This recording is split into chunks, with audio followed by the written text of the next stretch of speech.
Myself Saranya, Assistant Professor at Department of Physician Associate, Yenepoya School of Allied Health Sciences. And today I am going to present on topic endotracheal intubation. So my specific learning objectives, or upon completion of the session, the students should be able to explain the indication and contraindication for endotracheal tube placement, and to list the equipments and medication needed for intubation, and to describe the steps of endotracheal intubation. So coming on to the introduction, the endotracheal tube was first reliably used in the early 90s. Whereas this endotracheal intubation is an essential skill performed by multiple medical specialists to secure a patient airway as well as provide oxygenation and ventilation. Whereas your oxygen is delivering oxygen to the tissue in order to maintain the cellular activities, whereas your ventilation is a process of inspiration and expiration, that is a movement of air in and out of the lungs. Okay. Now, what is endotracheal intubation? That it maintains the airway patencies, assures the delivery of mechanical ventilated defined breaths, and facilitates a pulmonary hygiene and helps prevent aspiration. So here are some reasons why we are going to intubate. So first comes your respiratory failure, that is your hypoxia or your hypercapnia, and in some cases it may be combined. Okay. So hypoxia is nothing but there is a lack of oxygen, or hypercapnia is nothing but there is a elevated carbon dioxide in your blood. Okay. So in order to wash out your carbon dioxide, the normal carbon dioxide level is around your 35 to 45 mm of Hg. So when it goes above, it is called as your hypercapnia. It is hypercapnic. Okay, that is your elevated carbon dioxide level in your blood. So you're going to wash out this carbon dioxide from the blood. So you should provide some ventilation. And next comes your low conscious level. That patient may have decreased mental or altered status. That is Glasgow Coma Scale, which goes below 8, and this is the foremost indication for the intubation. And next comes your cardiopulmonary arrest, that is your CPR, and pre-surgery, which is elective or emergency. Okay. So next comes your neurological problem, that is your intracranial hemorrhage or epidural hemorrhage or subdural hemorrhage. So the bleeding in the brain will decrease the sensorium of the patients, so it can lead to aspiration. And next comes your aspiration. The airway will be at the higher risk of your aspiration, and that may be because of your significant bleeding. Next comes your contraindication. Severe orofacial trauma can obstruct oropharyngeal intubation, that is due to significant bleeding or disruption of the facial and upper airway anatomy. A cervical spine manipulation during intubation can be harmful to patients with spine injury and immobility, and head trauma concerning for basilar skull fractures. These are some of the contraindications for endotracheal intubations. Let's move on to the equipments and the medications. So first comes with your bag valve mask, that we can use this to ventilate the patient before the induction of the medication and once the tube is placed. And next comes your oropharyngeal and nasopharyngeal airway. This aid in ventilation, and this is also needed during your intubation. And next is your suction apparatus. Suction apparatus useful to clear the airway secretions and any significant bleeding if present. And it should be connected with the Yonker and proper catheter. And next comes with your endotracheal tube, which is called as a definite airway. It is of different types and it has different sizes also. So in case of your female, we can go with 6.5 or 7, or in case of male, you can go with 7.5 or 8. And so proglottic device, which is known as laryngeal mask airway, it is not a definite airway which can be used in temporary. It is a life-saving measure in order the patient who is suffering with this difficult intubation or failed intubation. And next comes with your laryngoscope blade. We have two types of blade. One is your Macintosh blade that is curved, and one is your Miller blade which is straight. So, a stillet end bougie, this is also used in case of a difficult intubation. We can insert this bougie to visualize your vocal cord, and then you can insert this endotracheal tube along with this bougie for the placement. And next comes with your end-tidal carbon dioxide monitor, where it's going to measure the carbon dioxide at the end of the respiration to ensure the placement of your endotracheal tube. This is the gold standard method we were doing all. And next comes with your medications. First we'll start with analgesics for the pain management. That is your fentanyl, which is 2 mics per kg, a slow IV over 2 minutes. And sedation next comes. We are going to sedate the patient with midazolam. It is around 0.02 to 0.08 mg per kg IV. And next is your anesthetic drugs, that is of 2, which is propofol and etomidate. And we can ensure what we are going to give depends on the vitals of the patient. Okay. So whereas your propofol can cause hypotension. So in case the patient already has a low blood pressure, should not go with this propofol, we can go with this etomidate.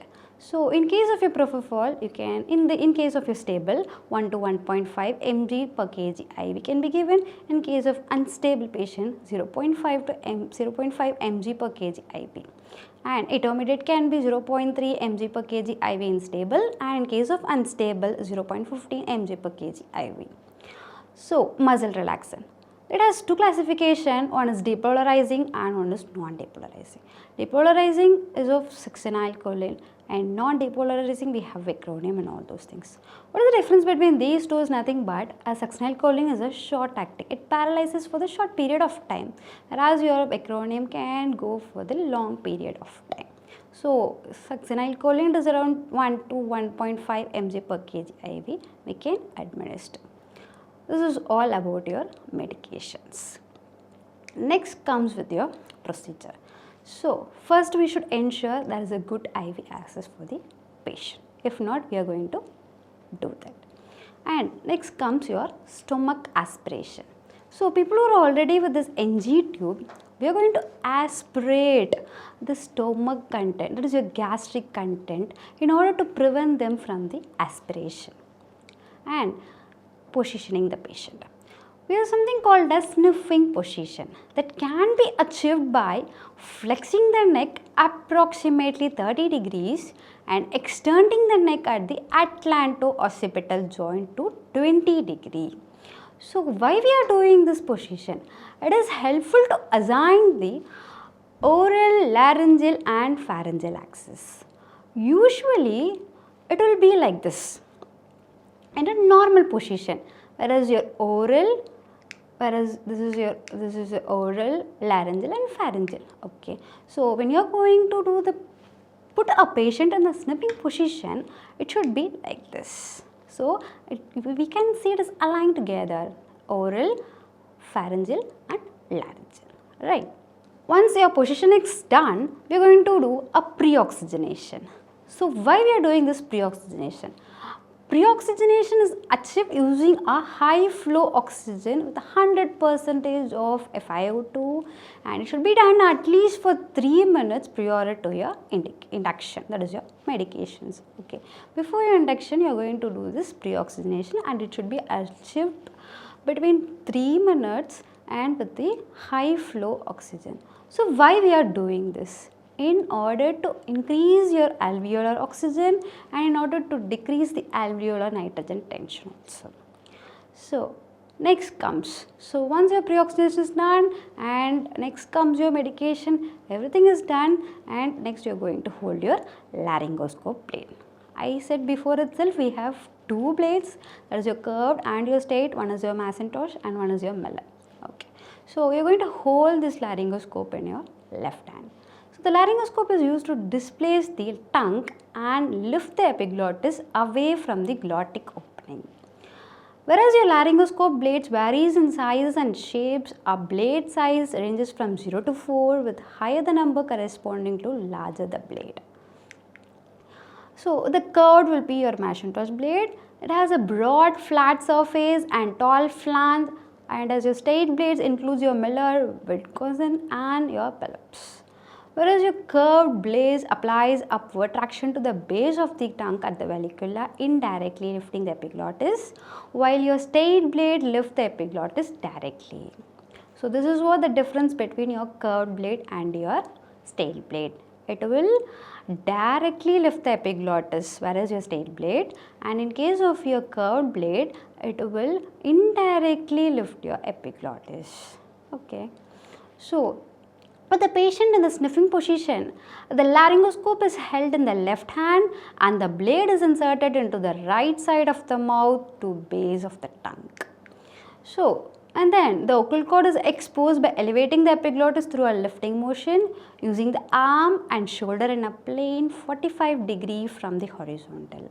The wrist must be kept stiff. It should not be rotate or twist. It should be remain rigid to avoid a frying motion that uses the teeth as a fulcrum. And once the vocal cord is visualized, the endotracheal tube is advanced from the right side of the mouth with the tip directed so that it intersects the tip of the laryngoscope blade at the level of the glottis, allowing the operator to view the entry of the tube into the trachea. So, once the tube is placed, the next you are going to inflate the cuff with 5 to 10 cc air via syringe through the pilot balloon. And insertion of tube, it can be varied. For the male it will be around 23 centimeter at the incisor, and for females it will be around 21 centimeters, and generally provides optimal endotracheal tube positioning. And the endotracheal tube must be held firmly in place at all times to prevent your displacement. You can secure an endotracheal tube with your tape or some holder. Okay. So once your tube all has secured and it's placed, how are you going to confirm whether it is correct or not? The placement. Okay. So confirmation. Something called as a confirmation of endotracheal tube placement. That is your end-tidal carbon dioxide monitor, which is the gold standard to confirm your tracheal intubation. So correct tube placement is established via visualization of endotracheal tube through the vocal cords, condensation within the endotracheal tube. And you're going to see the visualization of your chest expansion, and to rule out the esophageal intubation, and EtCO2 monitor measures the expired carbon dioxide with respiration. So, how are you going to confirm it is not in the esophageal? Is to auscultation. Next comes your auscultation. Once you are done with your monitoring of EtCO2 and your visualization of your chest expansion, next comes with your auscultation, that is your symmetric bilateral breath sounds and your absence of breath sounds over your epigastrium. And next comes your chest radiography, and that should be reviewed to document appropriate endotracheal tube placement.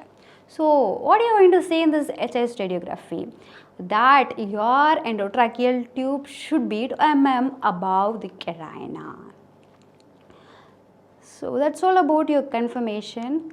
And next comes with your complications, that is laryngospasm, that is a constriction of your vocal folds and laceration, bruising of lips or tongue, damage to teeth, endobronchial or esophageal intubation, perforation of oropharynx, trachea or esophagus, and epistasis. This is all about your complications. Yes, now summary. We all discussed many things through this class, and something I am saying all this important point, that is your positioning. So sniffing position, that should be positioning should be done to align your oral, laryngeal and your pharyngeal axis to the better visualization of your vocal cord. So next comes your pre-oxygenation. It should be done for at least 3 minutes with 100% of O2. And why we are doing this, pre-oxygenation should be done to increase your alveolar oxygen and in order to decrease your alveolar nitrogen tension also.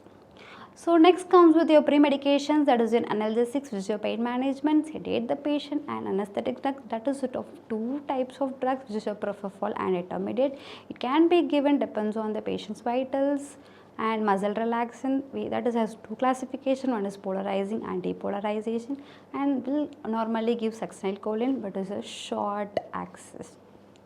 Okay, and visualization of your vocal cord, and that can be done with your laryngoscope, or if it is difficult, you find difficulties, you can go with this bougie or any difficulties. End-tidal carbon dioxide for confirmation of your ET tube placement. This is all about your summary. Is reference there. Thank you.